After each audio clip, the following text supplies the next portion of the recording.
So guys, welcome back to Karnataka aquarium. ಇವತ್ತು ನೀವು ನೋಡ್ತಾ ಇರ್ಬೋದು, ಇವತ್ತೇನು ತೋರಿಸ್ತಾ ಇದ್ದೀನಿ ಅಂದರೆ ಅಕ್ವೇರಿಯಂ ಡೆಕರ್ಸ್, ಅಕ್ವೇರಿಯಂ ಟಾಯ್ಸ್ ಅಂತಲೂ ಕೂಡ ಹೇಳ್ತಾರೆ. ನಿಮಗೆ ಆರಾಮಾಗಿ ಒಳಗಡೆ ದೊಡ್ಡ ದೊಡ್ಡ ಅಕ್ವೇರಿಯಂ ಒಳಗಡೆ ಇದನ್ನು ಇಟ್ಟರೆ ತುಂಬ ಬ್ಯೂಟಿಫುಲ್ಲಾಗಿ ನಿಮಗೆ ಕಾಣಿಸುತ್ತೆ.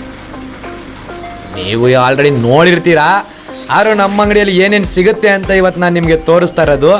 ನೋಡ್ತಾ ಇರೋದು ತೋಪು ಮತ್ತು ಮನೆ, ಬುದ್ಧ, ಈ ಥರ ಹಲವಾರು ಇಂಪೋರ್ಟೆಡು. ಇದು ಯಾವುದೂ ಲೋಕಲ್ ಅಲ್ಲ, ಇವೆಲ್ಲ ಇಂಪೋರ್ಟೆಡ್ ಅಕ್ವೇರಿಯಂ ಡೆಕರ್ಸ್ ಇದೆಲ್ಲ. ಸೊ ನೀವು ಆರಾಮಾಗಿ ನಿಮ್ಮ ಅಕ್ವೇರಿಯಂನ ಡೆಕೋರೇಷನ್ ಮಾಡ್ಬೋದು. ನೋಡ್ಬೋದು ಚೈನಾದು ವಾಲು ಆ್ಯಂಡ್ ಹಲವಾರು ಡಿಸೈನ್ಗಳು ಸಿಗುತ್ತೆ ನಿಮಗೆ. ನೋಡ್ಬೋದು ನೀವು ವುಡ್ ಟೈಪಲ್ಲಿ ಐತೆ, ಬಟ್ ಇದು ವುಡ್ ಅಲ್ಲ, ಇದು ಸ್ಟೋನಲ್ಲೇ ಅದು ವುಡ್ ಟೈಪಲ್ಲಿ ಮಾಡಿರೋದು. ಆ್ಯಂಡ್ ನಿಮಗೆ ಸಿಗ್ಮಾ ಮೇಲು ಅಂತ ಒಂದು ಮೀಮ್ಸ್ ಇರುತ್ತಲ್ಲ, ಆ ಥರನೂ ಸಿಕ್ಬಿಡುತ್ತೆ. ಬುದ್ಧ, ಒಂದು ಬ್ಯೂಟಿಫುಲ್ ಬುದ್ಧ, ಅದ್ರ ಮೇಲೆ ಆಲ್ಗೆ ಬಂದಿರೋ ಥರ ಬುದ್ಧ. ಆ್ಯಂಡ್ ನಿಮಗೆ ಒಳಗಡೆ ನಿಮಗೆ ಯಾವ ಥರ ಆದ್ರೂ ನಿಮಗೆ ಸಿಟಿ ಟೈಪು, ಅಂದರೆ ಈ ವಿಂಟೇಜ್ ಸಿಟಿ ಟೈಪ್ ಮಾಡಬೇಕು, ಬ್ರಿಡ್ಜಸ್ ಮಾಡಬೇಕು, ಆ ಥರ ಬೇಕು ಅಂದರೆ ನಮ್ಮಲ್ಲಿ ಬ್ರಿಡ್ಜಸ್ ಕೂಡ ಸಿಗುತ್ತೆ. ಇದು ಯಾವುದೇ ರೀತಿಯಲ್ಲಿ ನಿಮಗೆ ತೇಲಲ್ಲ, ಇದು ನೀರು ಒಳಗಡೆ ಹೋಗುತ್ತೆ. ಆ್ಯಂಡ್ ನೀವು ಒಳ್ಳೆ ಡೆಕೋರೇಷನ್ ಮಾಡ್ಬೋದು. ಒಳ್ಳೆ ಹಾರ್ಡ್ ಸ್ಟೋನಲ್ಲಿ ಇದೆಲ್ಲ ಬಿಲ್ಡ್ ಆಗಿರೋವು.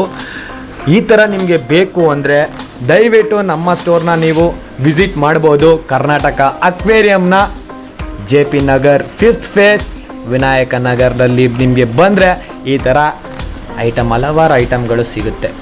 ಸೊ ನೀವು ನೋಡ್ಬೋದು, ಇಲ್ಲಿ ಟೈಟಾನಿಕ್ಕು ಹಡಗು ಹೆಂಗೆ ನೀರೊಳಗೆ ಹೋಗ್ಬಿಟ್ಟು ಹೆಂಗಿರುತ್ತೆ ಆ ಥರ ಇವಾಗ ಈ ಚಿಕ್ಕ ಒಂದು ಮಿನಿಯೇಚರ್ ಟೈಪಲ್ಲಿ ಡೆಕರ್ನ ನೋಡ್ಬೋದು, ನೀವು ಟಾಯ್ನ ನೋಡ್ಬೋದು. ಸೊ ಇದೇ ಥರ ತುಂಬ ಡೆಕರ್ಸ್ಗಳು, ಐಟಮ್ಗಳು ಇದ್ದಾವೆ. ಸೊ ನೀವು ನಮ್ಮ ಅಂಗಡಿನ ವಿಸಿಟ್ ಮಾಡ್ಬೋದು ಆ್ಯಂಡ್ ಇದನ್ನು ನೀವು ನಿಮ್ದಾಗಿಸ್ಕೊಬೋದು. So guys, take care, love you, ಮತ್ತೆ ಸಿಗೋಣ.